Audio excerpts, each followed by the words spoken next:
This is review video 44. What is the common ion effect?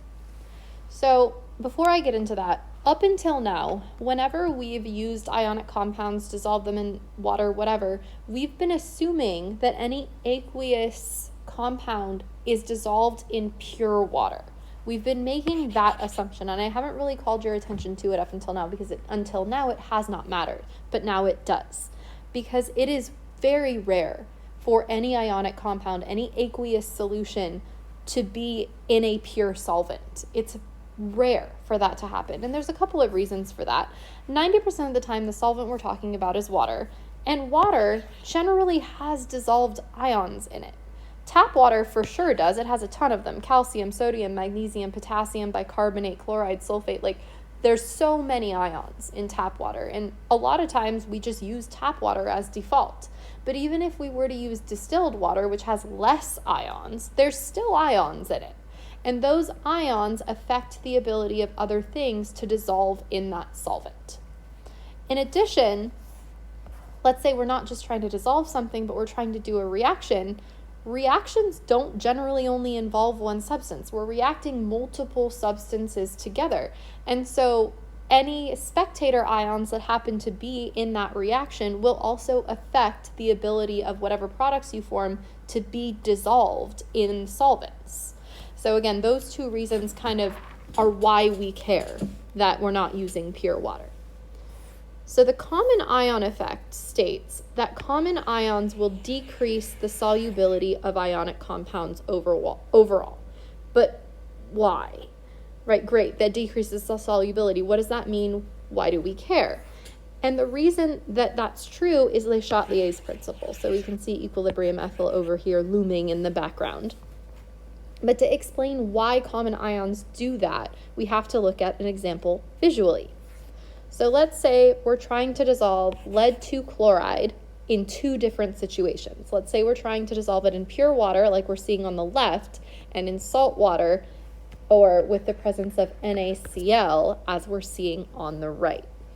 Okay, so on the left is going to be the situation that we're most familiar with. We're assuming that that water is pure. So I can see down below here, I can see the equilibrium system on the bottom, that lead 2 chloride is going to form with its dissolved ions. So as we dissolve lead 2 chloride in pure water, we know that the lead ions are going to pop up here and start dissolving, and so will the chloride ions. Okay? And I am omitting water molecules in this drawing just so it's a little bit easier to look at.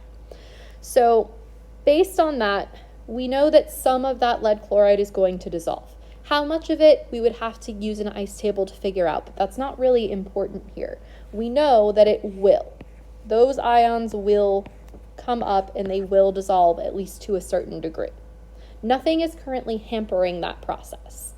However, if instead we are trying to dissolve that lead chloride in a non-pure water situation, we already have some dissolved ions. So on this side over here, what we're seeing is existing salt water. So we see some sodium ions existing in this situation, and we see the common ion, chloride, is already in that water. And I call it a common ion specifically because it's common to the salt we're trying to dissolve and the contaminant that's in the water. It is common to both equilibrium systems. Okay? So what's going to happen is the lead bit shouldn't have an issue dissolving necessarily, but the chlorides, they might. And the reason they might is because there's already chloride ions in that water. And according to Le Chatelier's principle, if there's more product, right, the common ion, then the equilibrium shifts left. It shifts toward the solid form, which is going to then subsequently affect lead's ability to dissolve as well.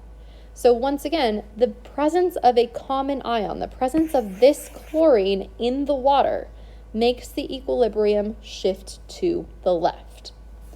All right, so let's go ahead and write that out. when there's a common ion present, what we've really done is we've added excess product into an existing equilibrium system. That excess product causes a left shift toward the reactant side of the equation, or otherwise known as the solid form of our equilibrium system, because we've added this product, so we've shifted back to the left. That is why the common ion effect decreases solubility. There's already product in the water, so it's harder to create more product in that same water. Okay, if you have any questions, please ask.